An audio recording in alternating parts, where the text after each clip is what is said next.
Abu Bakar As-Siddiq. Kenapa Rasulullah tinggal di sana? Bahkan sampai selama 3 hari 3 malam. Ya, nggak ada air, nggak ada WC, nggak ada AC. Dulu zamannya Rasulullah, masya Allah, luar biasa panasnya. Ya, ketika Rasulullah SAW pertama kali hijrah dari kota Mekah menuju ke kota Madinah. Jadi pada saat itu Rasulullah SAW di kota Mekah banyak penyiksaan terhadap para sahabat-sahabat yang memeluk daripada agama Islam, memeluk daripada ajaran baginda Nabi sallallahu alaihi wasallam. Orang-orang kaum kafir Quraisy ini, Abu Jahal, Abu Lahab, pembesar-pembesar Quraisy, dia menyiksa pengikut Muhammad. Dia menyiksa pengikut Nabi Muhammad sallallahu alaihi wasallam. Maka kemudian para sahabat beransur-ansur untuk hijrah ke kota Madinah, diperintahkan oleh Rasulullah sallallahu alaihi wasallam. Lalu ketika Sayyidina Umar, Bapak Ibu, jadi para sahabat ini ketika beliau semua beransur-ansur hijrah ke kota Madinah ini, para sahabat ini dia enggak terang-terangan, jadi dia sembunyi-sembunyi. Karena kalau misalkan ada para sahabat dia terang-terangan hijrah ke Madinah, maka tidak akan boleh. Ya, maka dihalau oleh orang-orang kaum kafir Quraisy. Sayyidina Umar ketika beliau melaksanakan hijrah ke Madinah, beliau datang ke Ka'bah, di depan Ka'bah. Beliau mengatakan, saya akan melaksanakan hijrah ke Madinah. Siapapun yang menghalangi saya akan penggal lehernya. Dan siapapun yang istrinya menjadi janda, anaknya menjadi yatim, silakan mendatangi saya. Saya akan hijrah ke kota Madinah, kata Sayyidina Umar. Tidak ada yang berani. Maka yang kemudian yang terakhir hijrah ke kota Madinah itu Rasulullah sallallahu alaihi wasallam. Kenapa Rasulullah hijrah? Kemudian kenapa Rasulullah SAW sembunyi untuk menghijrah ke kota Madinah? Pada saat itu orang-orang kaum kafir Quraisy berkumpul di salah satu tempat parlemen atau tempat perkumpulan pembesar-pembesar orang kaum kafir Quraisy yang bernama Darun Nadwah. Ya, Darun Nadwah, tempat perkumpulan orang-orang pembesar-pembesar Quraisy. Orang-orang pembesar Quraisy ini berkumpul di sana untuk apa? Untuk membahas bagaimana cara kita membunuh Nabi sallallahu alaihi wasallam. Maka berkumpullah pembesar-pembesar Quraisy di Darun Nadwah. Tidak ada jalan keluar. Ya, tidak ada jalan keluar. Kenapa? Karena kabilah daripada suku daripada Nabi Muhammad ini kuat, ya. Suku Bani Hashim kuat dia. Jadi orang-orang kaum kafir Quraisy ini dia tidak berani membunuh Nabi sallallahu alaihi wasallam.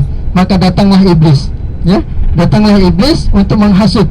Jadi setiap ada perkumpulan yang membahas tentang kejahatan, pasti ada iblis yang ada di dalamnya.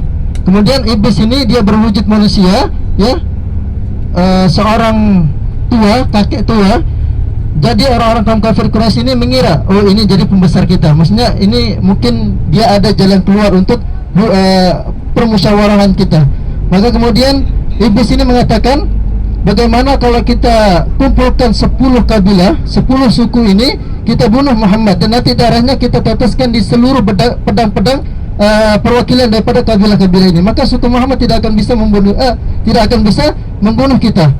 Ya, kemudian disepakati oleh orang kaum kafir Quraisy pada malam harinya.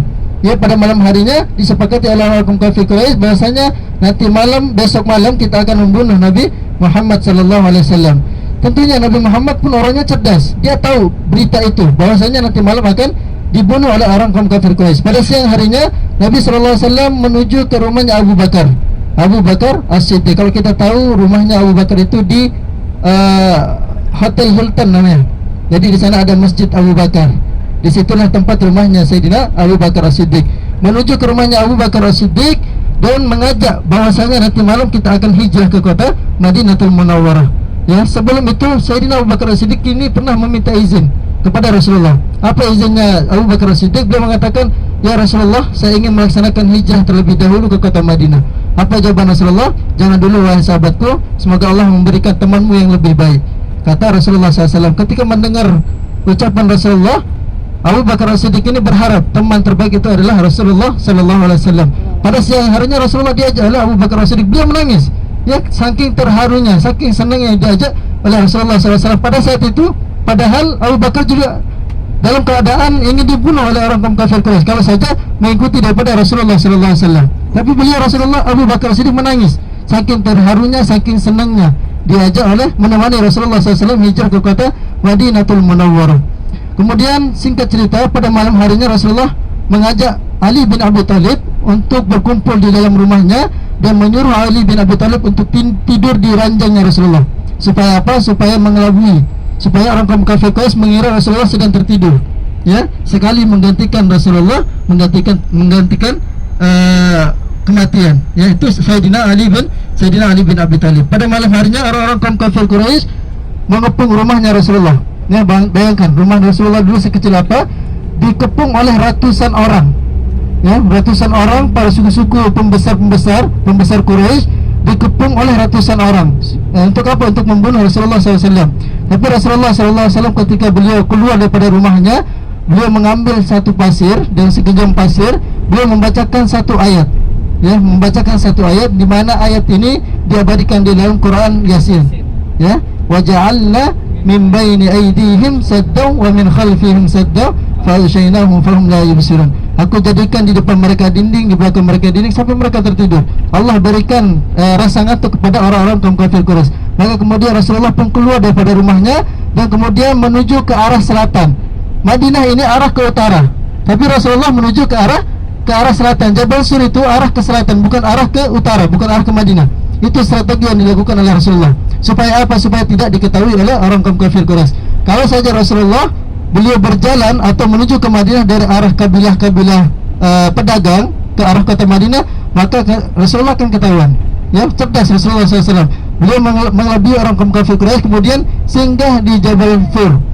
Beliau sampai di sana bersama Abu Bakar As-Siddiq, dan ketika beliau mau memasuki daripada gua tersebut, Abu Bakar As-Siddiq mengatakan, "Ya Rasulullah, jangan engkau masuk terlebih dahulu."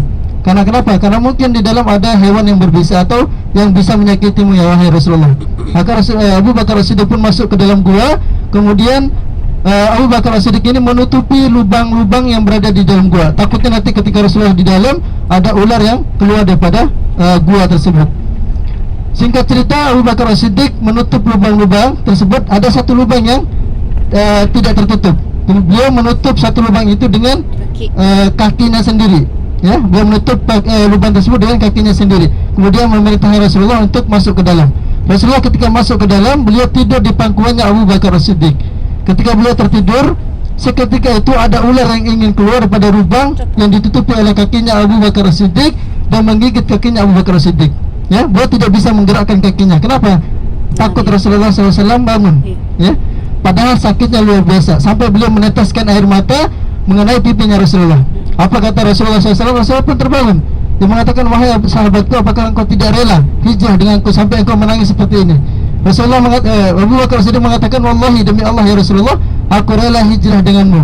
Tapi memang ada satu hewan yang keluar dan menggigit kakiku." Kemudian Rasulullah SAW membuka mengambil kakinya Abu Bakar Siddiq, kemudian air liurnya mengoles dioleskan di tempat kakinya Abu Bakar Siddiq, ketika situ sembuh.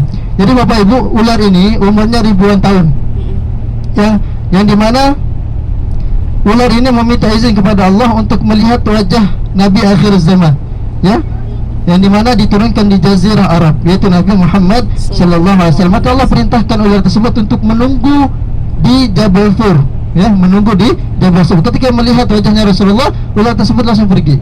Ya, Rasulullah tinggal di sana selama 3 hari 3 malam. Dan orang-orang kaum kafir Quraisy sampai di depan gua. Ya, sampai di depan gua Jabal Sur. Ya, ketika itu Abu Bakar As-Siddiq melihat daripada orang kaum kafir Quraisy itu di luar, ya, di depan gua. Maka Abu Bakar As-Siddiq khawatir bahwasanya nanti, ya Rasulullah, sebentar lagi kita akan ketahuan. Abu Bakar As-Siddiq, Bapak Ibu, bukan takut dia akan dibunuh, tapi takut Rasulullah akan dibunuh. Maka apa jawaban daripada Rasulullah? Ma dhannuka bitnain Allahu thalithuhum. Bagaimana persangkaanmu terhadap 2 orang? Allah lah yang ketiga. Maka kemudian Abu Bakar As-Siddiq mengatakan, "Ya Rasulullah, kalau saja mereka melihat daripada kakinya sendiri, kita akan ketahuan."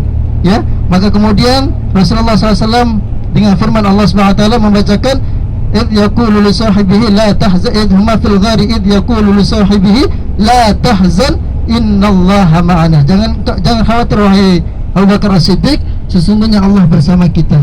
Ya. Maka kemudian Rasulullah di sana selama 3 hari 3 malam. Siapa yang membantu Rasulullah untuk makan dan minum? Yang membantu Rasulullah untuk makan dan minum itu adalah anak-anak daripada Abu Bakar As-Siddiq. Yang pertama, Asma binti Abu Bakar. Asma binti Abu Bakar ini dalam keadaan mengandung tua. yang mengandung tua begitu besar. Kemudian beliau mengambil roti untuk membawakan Rasulullah. Dia naik ke Jabal Tur. Ya, setiap hari beliau naik ke Jabal Sur untuk membawakan ayahnya Abu Bakar As-Siddiq bersama Rasulullah SAW makanan. Dan kemudian yang membantu Rasulullah itu adalah Abdullah bin Abu Bakar, anaknya Abu Bakar As-Siddiq, yang membantu Rasulullah SAW. Abdullah bin Abu Bakar ini siang harinya bersama orang-orang kaum kafir Quraisy untuk mengetahui situasi yang berada di kota Makkah. Pada malam harinya berkumpul bersama Rasulullah SAW. Ya, kemudian Rasulullah SAW tinggal sana selama 3 malam, melanjutkan perjalanan menuju ke kota Madinah. Siapa yang membantu Rasulullah? Abdullah bin Uraikid namanya, yang membantu perjalanan. Jadi Rasulullah enggak tahu jalan dulu. Ya, Abu Bakar As-Siddiq pun enggak tahu jalan. Maka kemudian Abu Bakar As-Siddiq menyewa pelacak apa sih? Google Maps apa sih? Google Maps-nya orang dahulu. Utusan. Hah? Utusan. Bukan Apa sih namanya? Mata-mata. Ya udah Spider. menunjuk jalan ya. Google Maps lah. Mata-mata. Jadi Abdullah bin Uraikid ini dia adalah seorang yang memang tahu semua jalan-jalan. Ya, karena Rasulullah itu mengarah ke Madinah, bukan arah langsung ke Madinah, tapi arah ke Yaman, arah selatan. Ya, maka Rasulullah memutar balik untuk sampai ke kota Madinah. Beliau sampai di kota Madinah itu perjalanan sampai 1 bulan lamanya, baru sampai di kota Madinah. Kalau kita sekarang naik bis berapa jam? 6 jam, 7 jam sampai di kota Madinah. Kalau naik tram 2 jam setengah sampai. Ya, tapi dulu Rasulullah 1 bulan lamanya baru sampai di kota Madinah. Beliau singgah di salah satu tempat yang bernama Masjid Quba. Ya, beliau membangun Masjid Quba, dan memang fadilahnya Masjid Quba ini luar biasa. Ya, insyaallah kita akan berziarah nanti ketika kita sampai di kota Madinatul Munawwarah. Baik, Bapak Ibu rahmatullah subhanahu wa taala, sebentar lagi kita akan keluar daripada tanah haram. Di depan ada perbatasan tanah haram. Ya, perbatasan tanah haram kota Makkah dan kota Makkah. Dan nanti di luar tanah haram ini, di situ ada Universitas Ummul Qura, universitas terbesar di kota Makkah.